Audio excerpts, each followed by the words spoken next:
Magandang araw mga kaibigan. Isang kwentong muli ang aking ibabahagi sa inyo na tiyak nakapupulutan nyo ng aral. Pero kung bago ka pa lamang sa aking channel, ay pakilike po ng ating video. Paklik ng subscribe button, gayon din ng bell icon para lagi po kayong updated sa mga paparating pa na upload. Pagkalabas ng kwarto ni Amara, ay sinalubong agad siya ni Leon at ang nakakagulat ay bigla-bigla na lang siya nitong binuhat. Teka, ano ba? Ang protesta ni Amara sa ginawa sa kanya na lalaki, pero parang automatiko namang naipulupot niya kanyang dalawang kamay sa leeg ni Leon para kumapit dahil natatakot siyang mahulog. Ano ba? Baka mahulog ako, ang reklamo ni Amara sa lalaki. Sa akin ka lang mahuhulog, sweetie. Ang suabing sagot naman ni Leon sa dalaga.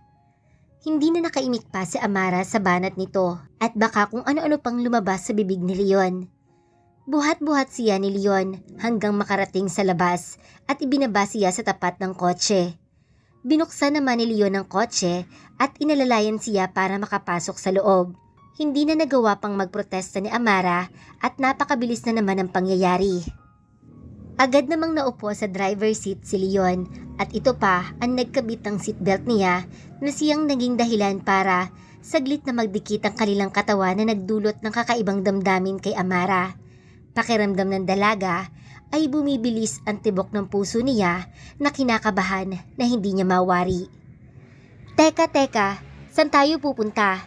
Yung bag ko kailangan ko yun at papasok ako. Tapos yung bahay, hindi ko pa nalalak. Ang sunod-sunod na sabi ni Amara sa lalaki. Unang tanong, pupunta tayo sa doktor. Kailangang ma-x-ray yung injury mo. Pangalawa, hindi mo kailangan dalhin ang bag mo dahil hindi ka pwedeng pumasok ng ganyan ang lagay mo. Pangatlo, okay lang na hindi mo ilak ang bahay ninyo at may magbabantay naman at iuwi din naman kita agad after kang magpa-check up sa doktor. Ang sagot naman ni Leon sa lahat ng tanong ni Amara sa kanya. Itinuro din ito ang dalawang SUV na sasakyan sa hindi kalayuan at may dalawang lalaking nakatayo sa gilid ng isang SUV na parehong nakasuot ng blue polo. Sa tingin ni Amara ay mga bodyguard iyon. Nagsimula na mag-drive si Leon at napansin naman ni Amara na ang isang SUV ay nakasunod sa kanila. Hindi na naman makapaniwala si Amara sa ginagawa ng lalaki.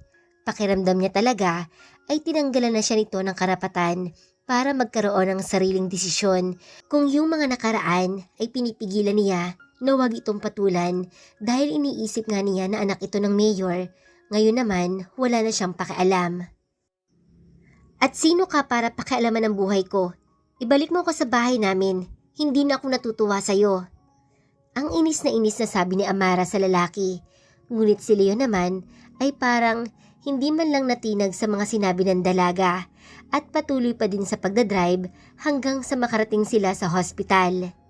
Pagkababa pa lang nila ay tila may nakaabang na nurse at may dalang wheelchair. Seriously? Ano ako lumpo sa isip-isip ni Amara? As usual, wala na namang nagawa si Amara nang igiya na naman siya ni Leon para umupo doon at pumasok na sila sa loob. Sobrang bilis ng pangyayari. Agad siyang na-x-ray at ang bilis. Nakuha at nabasa agad ng doktor ang resulta. Wala naman daw tama at bahagya lang itong nabugbog. Kailangan lang itong ipahinga at naresetahan si Amara ng pain reliever. Lahat ng iyon ay sinabi ng doktor kay Leon habang nanonood at nakikinig lang si Amara. Hindi na umimik pa si Amara sa mga nangyayari. Naisip niya, total naman, wala din naman siyang magagawa. Hindi rin naman siya pinapakinggan ni Leon at ginagawa nito kung ano ang gusto. Pagkatapos kausapin ni Leon ang doktor, ay nakita niya na may tinatype ito sa cellphone. Maya-maya pa ay lumapit si Leon sa kanya at biglang itinapat sa tenga niya ang cellphone. Hello, nak? Buti okay ka na? Buti na lang nasa bahay si Leon nang nadulas ka. Naku, huwag mong kalimutang magpasalamat ha. At saka, huwag ka na munang pumasok. Total, Friday na naman ngayon. Ihahatid ka na ni Leon sa bahay. Siya na daw ang bahala sa'yo. Huwag na daw akong umuwi. Nako, napakabait talaga ng anak ni Mayor. May mga ilang bilin pa itong sinasabi, pero parang wala na sa wisyo si Amara na mag-reply pa at ang tangi na lamang niyang nasabi ay, "Okay ma, bye." Sa isip ni Amara, matawag pa kaya ng nanay niya na mabait ang anak ni Mayor kung malaman nito ang panghaharas na ginagawa sa kanya na lalaki.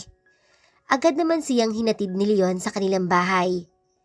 Napansin ni Amara na nandun pa din sa kalayuan ng isang SUV at ang dalawang tao. Talaga palang binantayan ng mga ito ang bahay nila. As usual, binuhat na naman siya ni Leon papasok sa loob ng kanilang bahay.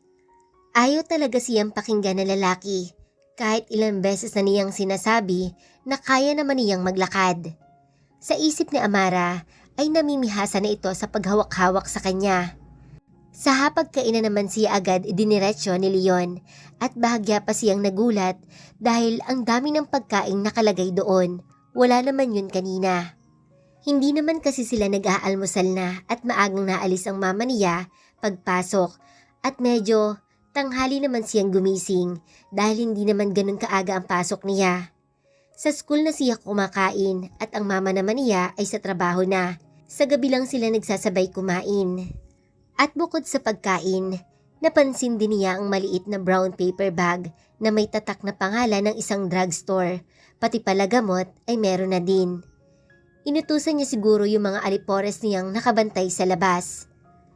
Nakaupo na siya sa hapagkainan habang si Leo naman ay busy sa pag-aalis ng balot ng mga pagkain. Ito na rin ang kumuha ng plato, kutsara, tinidor, baso at tubig sa loob ng ref. Napatunganga na lang si Amara sa ginagawa ng lalaki. Unang punta pa lang nito sa bahay nila ay kung makaasta ay akala mo matagal nang nakatira doon. Umupo na ito paharap sa kanya at ito pa ang naglagay ng pagkain sa pinggan niya at sinalinan din siya ng tubig sa baso. Nakatunganga pa din si Amara sa ginagawa ni Leon. "Sweetie, huwag mo nang ipahalata na naglalaway ka sa kapugian ko. Tara, kumain na tayo at gutom na ako." Parang natauhan naman si Amara sa narinig at nag-iwas ito ng tingin at itinuon niya ang kanyang atensyon sa pagkain. Pero bago niya isubo ang pagkain na nasa kutsara ay hindi niya napigilang magtanong sa lalaki. "Bakit mo ba ginagawa sa akin to?" Ang mahina at malumanay na tanong ni Amara kay Leon. "Ano bang tanong yan? Alangan naman pabayaan ko yung girlfriend ko." Ang confident na sagot ni Leon kay Amara. Sa gulat ni Amara sa isinagot sa kanya na lalaki, ay ang tanging nasabi na lamang niya ay, "What?" Ang tanging nasambit ni Amara sa mga pinagsasabi sa kanya ni Leon. Sa isip-isip niya, masyado naman pala itong paladesisyon sa buhay niya. Parang kailan lang niya ito nakilala at ngayon nga ay bigla-bigla boyfriend niya na agad-agad. Isa kaya siyang NBSB, no boyfriend since birth. Tapos ganun-ganun na lang, ni hindi man lang siya niligawan. Ni hindi man lang nagkomento si Leon sa reaksyon niya. Hanggang ngayon ay hindi pa niya na isinusubo ang kutsarang may pagkain na hawak niya. At nakatunga nga lang siya sa harapan ng lalaki na patuloy pa din sa pagkain hanggang sa mapansin siya nito. "Isubo mo na yan, kung hindi baka iba ang maisubo ko sa'yo." Ang natatawang sabi ni Leon kay Amara. "What?" Ang muli niyang sambit sa lalaki.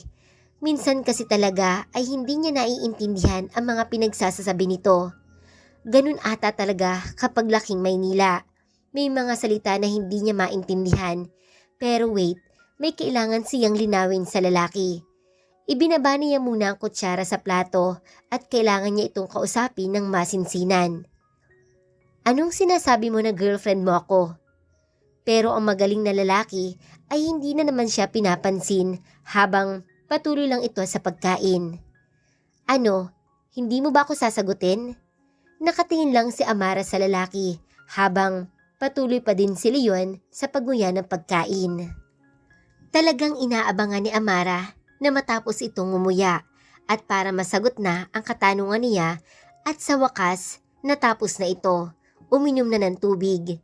Pero ang magaling na lalaki ay maglalagay ulit ng pagkain sa kutsara at para talagang wala siyang balak sagutin, kaya hindi na niya napigilan ang kanyang sarili.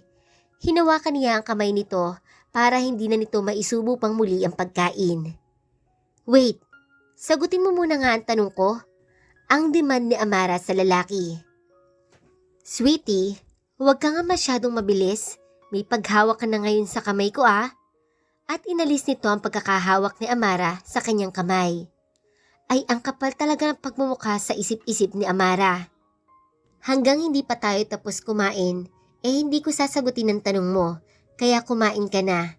Eat first. Itinuro pa nito ang pagkain at para talagang inuutusan siyang kumain. Dahil sa kagustuhan ni Amara na makakuha ng sagot sa lalaking anak ng mayor, ay wala na siyang nagawa kung hindi sundin ang utos nito at kumain na din siya. Tahimik silang kumain at sa wakas ay natapos sila pareho. So, ano? Sasagutin mo na ba yung tanong ko sa'yo? Ang pagsisimula ni Amara. Ano nga ulit yung tanong mo? Ang sagot naman sa kanya ni Leon. Napailing-iling naman si Amara. Talagang sinusubukan ng lalaki ang kanyang pasensya. Pero dahil anak ng mayor, ay kailangan niyang kumalma at magkaroon ng mahabang pasensya. Kaya uulitin na lamang niya ang tanong niya. Yung about sa sinasabi mo na girlfriend mo ako. Ang ulit na tanong ni Amara kay Leon. Oh, that, he said while facing his hand on his chin na tila nag-iisip kung anong isasagot sa tanong ni Amara. Bakit? Ayaw mo ba? Ang swabing tanong ni Leon. Hindi na paghandaan ni Amara ang sinabi ni Leon. Pero teka, siya ang nagtatanong bakit parang naiiba ang usapan. Yung tanong ko yung sagutin mo. Ang pagmamatigas ni Amara. Ayaw ko nga, sagutin mo muna din yung tanong ko. Ang pagmamatigas din ni Leon. Iba talaga ang kakulitan ng lalaki sa isip-isip ni Amara. Napayuko at napahawak siya sa kanyang noo gamit ang kanyang dalawang kamay. Pero naisip niya, hindi pwede ang gusto nito kaya kailangan niya itong labanan at ang unang hakbang ay sagutin ang tinatanong nito. Umayo siya ng upo para humarap kay Leon at muling nagsalita. Ayoko, ang seryosong sabi ni Amara. Kumunot naman ang noo ni Leon sa sinabi ng dalaga, pero maya-maya ay bigla itong tumawa ng nakakaloko. Sa isip ni Amara, bakit patawa-tawa pa ito? Ano bang akala ng lalaking ito? Nagbibiro siya? Bakit ka tumatawa? Seryoso ako. Ayoko. Seryoso din naman ako ah. Sa ayaw at sa gusto mo, ay tayo na. This time, si Amara naman ang bahagyang natawa at muling nagsalita. Hindi porket anak ka ng mayor, lahat ng gusto mo ay makukuha mo. Bahala ka sa buhay mo kung yan ang gusto mo, pero para sa akin, hindi kita boyfriend. Ang matigas na sabi nito sa lalaki. Tumawa din muli si Leon sa sinabi ng dalaga na ikinokunot naman ng noo ni Amara. Sweetie, kahit hindi ako anak ng mayor, lahat ng gusto ko nakukuha ko. Dahil sa sinabi ni Leon ay hindi na nakapagtimpi pa si Amara. Naisip niyang kailangan niya na itong isumbong sa mama niya. Kapag hindi mo pa ako tinigilan, isusumbong na kita kay mama o kaya sa tatay mo mismo, kay mayor. Ang pananakot niya sa binata. Sige, magsumbong ka. Isusumbong din kita. Nagtaka naman si Amara. At ano naman ang isusumbong nito tungkol sa kanya? At ano naman ang isusumbong mo tungkol sa akin? Wala naman akong ginagawang masama sa iyo ah. Akala mo lang wala, pero madami na. Pasalamat ka, nagpipigil lang ako. Ang sagot naman ni Leon. Hindi talaga maintindihan ni Amara ang mga pinagsasasabi nito. Wala naman siyang matandaan na ginawa niya ito ng masama. Maliban na lamang yung kaninang umaga na hinampas niya ito ng unan. Pero dapat lang yun dahil bigla-bigla na lamang itong tumabi sa kanyang higa. Sige nga, anong isusumbong mo tungkol sa akin? Ang paghahamon niya sa binata dahil natitiyak niya gawa-gawa lamang nito ang mga sinasabi na isusumbong siya. Gusto mo ba talagang malaman kung anong isusumbong ko? At tumayo pa ito para ilapit ang mukha niya sa mukha ni Amara. Kahit pa may lamesang namamagitan sa kanilang dalawa, ay nagawa pa din ni Leon na mailapit ang mukha niya sa mukha ng dalaga. Kaya ang ginawa ni Amara ay bahagya niyang iniusog ang upuan na inuupan niya para mapalayo ng konti sa lalaki at sinagot ang tanong nito. Anong isusumbong mo? Ang nauutal na tanong ni Amara dahil hanggang ngayon ay hindi pa rin inaalis ni Leon ang paninitig nito sa kanya. Bahagya naman siyang nahimasmasan nang umayos ng upo si Leon, pero hindi niya inaasahan ang sumunod na sinabi nito. Isusumbong ko lang naman na you try to seduce me at naghubad ka lang naman sa harapan ko. Nanlaki ang mga mata ni Amara sa mga binitawang salita ni Leon, kaya napasabi na naman siya ng, What? He is blackmailing me. Hindi ako makapaniwala as in. No, hindi pwede ang gusto niyang mangyari and I think he's bluffing. Pinapaniwala lang niya siguro ako na gagawin niya para mapusunod ako sa gusto niya. Pero no, hindi ako naniniwala at saka aksidente ang nangyari. At anong pinagsasabi niya na inaakit ko siya? Like ang kapal lang ng mukha niya, di ba? Anong sinasabi mong inaakit kita? Nakita mo naman na aksidente lang ang nangyari. Nadulas ako, di ba? Kaya nga may pili ako ngayon, di ba? Ang pagpapaalala niya sa binata sa mga nangyari kanina. Bakit? Pwede namang madulas ng hindi naghuhubad, di ba? Sa katotoo naman, pinakita mo sa akin na hubad na ang katawan mo kanina, di ba? Ang sagot naman sa kanya ni Leon. Pero hindi naman sinasadya na maalis ang tapis ng tuwalya ko sa katawan. Ang pangangatwiran pa ni Amara. Kahit ano pang sabihin mo, nakita ko na ang lahat-lahat. Nangilabot si Amara sa mga binitawan nito ng mga salita. Hindi naman malaman ng dalaga ang gagawin. Para bang gusto na lamang niyang biglang maglaho dahil sa kahihiyan, dahil bakit kailangang ulit-ulitin ni Leon ang bagay na iyon. Napansin naman ni Leon ang pamumula ng dalaga, tanda na nahihiya ito. Huwag ka nang mahiya, nakita ko pa lang naman, saka tayo na, di ba? Kaya huwag ka nang mailang. Ang dagdag pa na sabi ng binatang anak ng mayor. Pumaling-paling ang ulo ni Amara kaliwat kanan, tanda na hindi siya sumasang-ayon sa mga pinagsasasabi ni Leon sa kanya. Tumigil ka na please, ang pakiusap niya sa binata. Paano ako titigil hindi pa naman tayo nag-uumpisa? Ang sagot naman ni Leon sa kanya. Sa isip-isip ni Amara ay bukod sa walang hiya ay pilosopo din talaga ang lalaki. Hindi malaman ng dalaga kung nagbibiro ba ito, ng titrip o seryoso ba ang mga lumalabas na salita sa bibig nito. Seryoso ako. Ano ba? Bakit ba ang kulit mo? Wala ka bang pasensya? At saka, hindi mo pa nga ako nililigawan Ang sunod-sunod na bulalas ni Amara kay Leon. Nakita naman niya ang pagliwanag ng mukha ni Leon dahil sa mga sinabi niya. Kaya na-realize ni Amara na bakit nga ba niya nasabi ang tungkol sa panliligaw. Parang ang labas tuloy ay iyon ang dahilan niya kaya ayaw niyang pumayag na maging nobyo si Leon dahil hindi siya niligawan nito. Naiinis siya sa kanyang sarili at sa walang preno niyang bibig. Pero wala na siyang magagawa dahil nasabi niya at huli na para bawiin pa. Let me tell you something, sweetie. This is gonna be your first lesson. You're gonna learn from me. What? Ano na namang sinasabi nitong lesson? Sa aming dalawa, ako yung magti-teacher, di ba? Being patient doesn't get you what you want. Ang seryosong sabi nito habang nakatitig sa mukha ni Amara na para bang sinasabi sa dalaga na baka tandaan nito. Pero about dun sa paliligaw na gusto mo, don't worry sweetie. Araw-araw nating gagawin yan at kumindat pa ito sa kanya. No, ang madiin na sabi ni Amara. Yes, ang madiin naman na sabi ni Leon. No nga bakit ba ang kulit-kulit mo? Ang naiinis na sabi ni Amara sa makulit na lalaki na anak ng mayor. Okay, ikaw ang may gusto nito ha? Inilabas ni Leon ang kanyang cellphone at may pinindot saglit, tapos maya-maya ay may nag-ring na. Ibinaba ng lalaki ang cellphone sa ibabaw ng mesa. Rinig na rinig kung sino man ang tatawagan ito dahil naka-loudspeaker ito. Hello Leon, iho, bakit napatawag ka? Halos himatayin sa kaba si Amara dahil mama pala niya ang tinatawagan ni Leon. Hello, Mama Rose?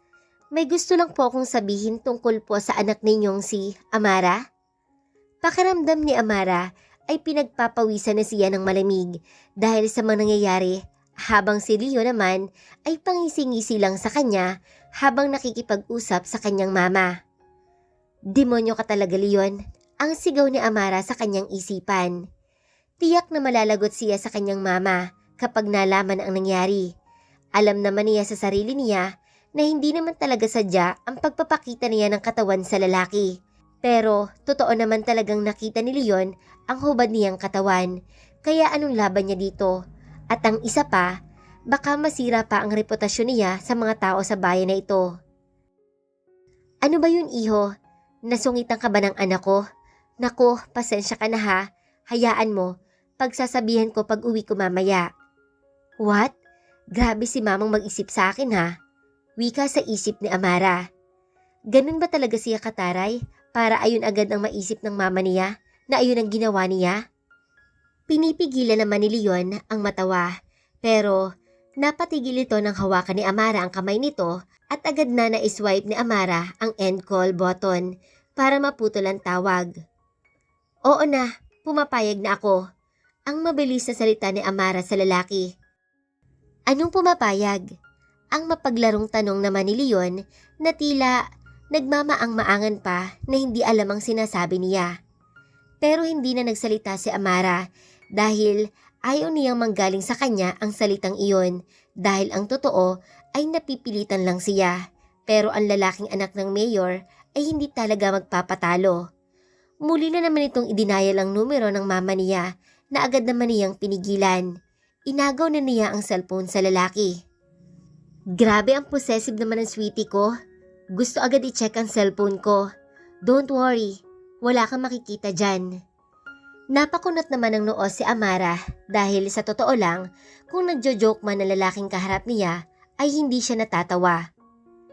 Tigilan mo na nga ang pagtawag kay mama.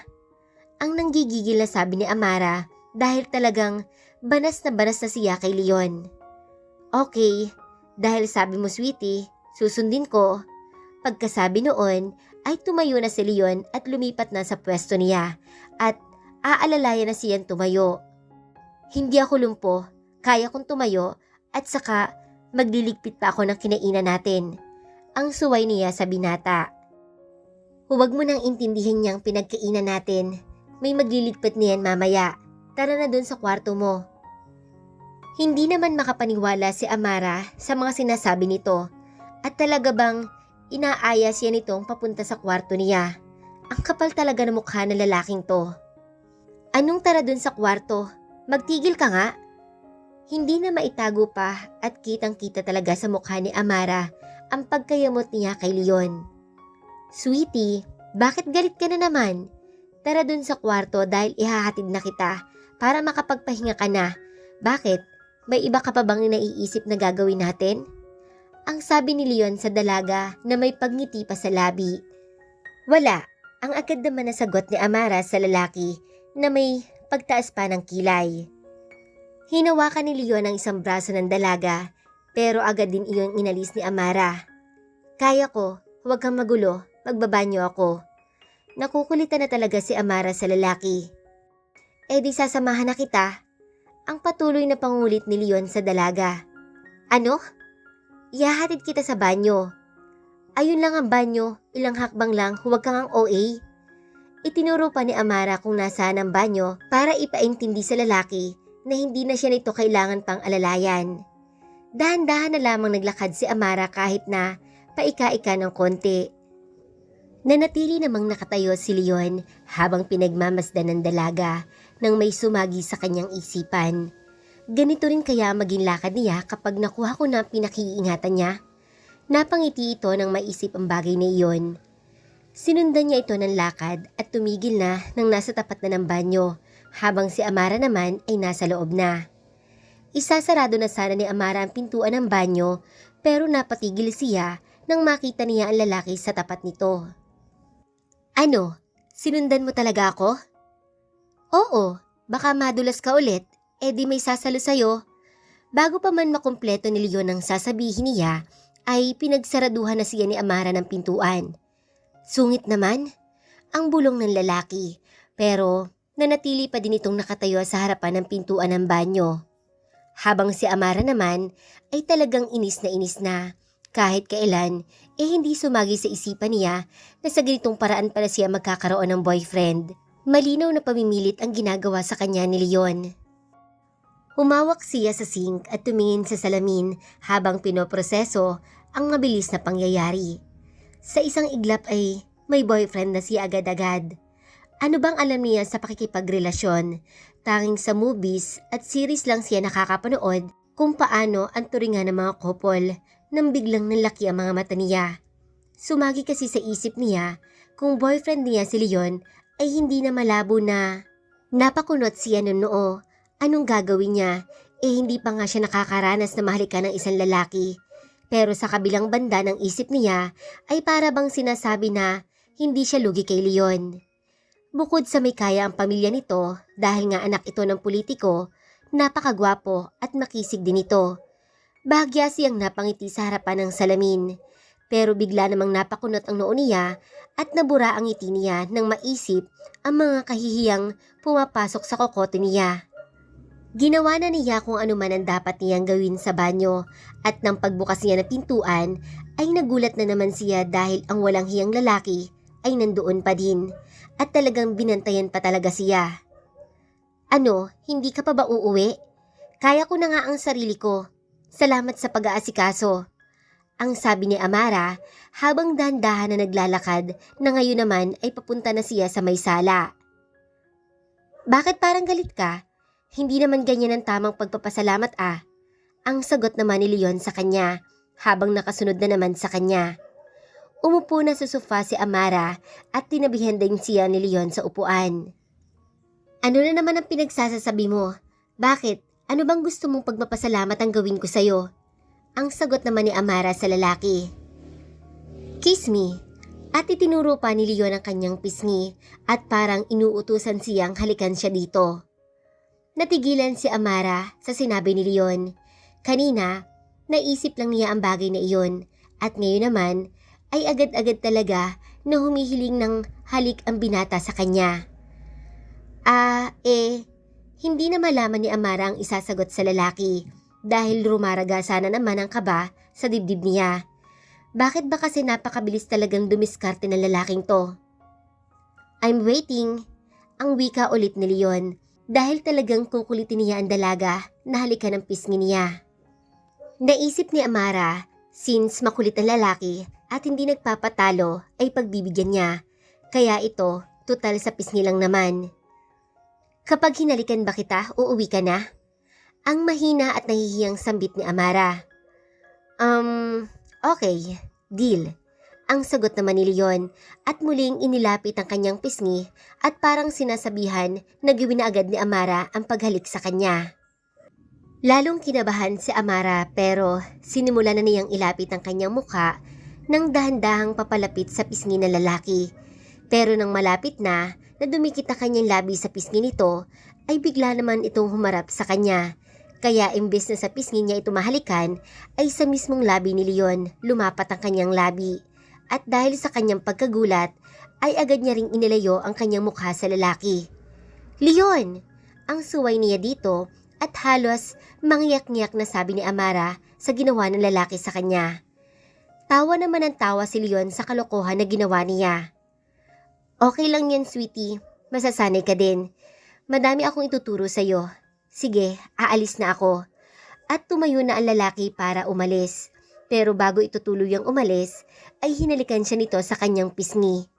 Sa bilis ng pangyayari, ay hindi na nakapagprotesta pa si Amara, habang pinapanood si Leon na papalabas ng kanilang bahay. Nang makalabas na si Leon sa kanilang bahay, napahawak siya sa kanyang labi, at ang isa naman niyang kamay ay nakahawak sa kanyang pisngi, kung saan siya hinalikan ng lalaki. At bakit pakiramdam niya ay nararamdaman pa rin niya ang init ng labi nito doon.